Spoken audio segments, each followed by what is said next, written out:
Ricky Ponting বসে আছেন নীরব, শূন্য দৃষ্টিতে তাকিয়ে আছেন দূরে কোথাও। পন্টিং এর মতো মন মরা নিশ্চয়ই প্রীতি জিন্তা।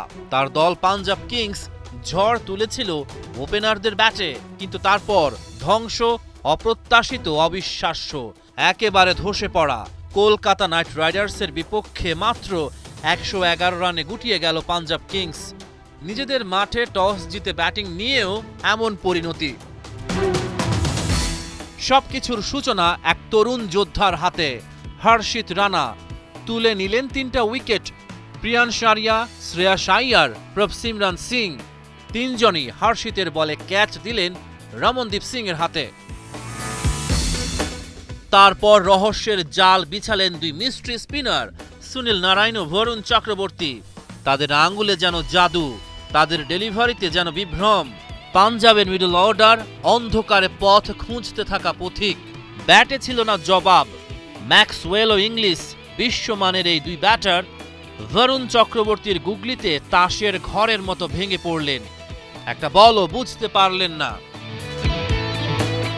আজিঙ্কা রাহানের অধিনায়কত্বে কেকেআরের আরেকটা কৌশলগত বিজয়।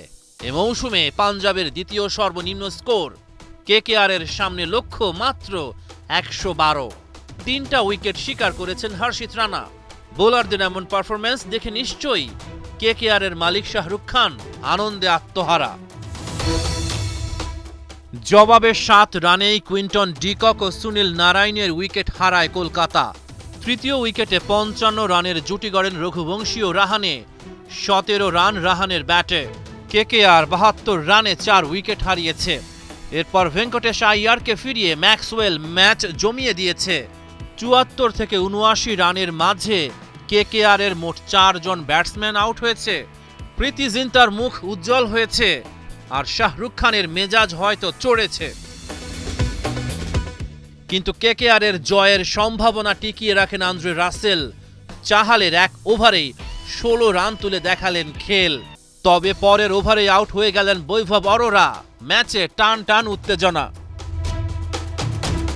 রাসেলই তখন শেষ ভরসা, কিন্তু পারলেন না। ইয়ানসেনের বলে বোল্ড ক্যারিবিয়ান তারকা। মাত্র ১১১ রান করেও অবিশ্বাস্য এক জয় পেল পাঞ্জাব কিংস।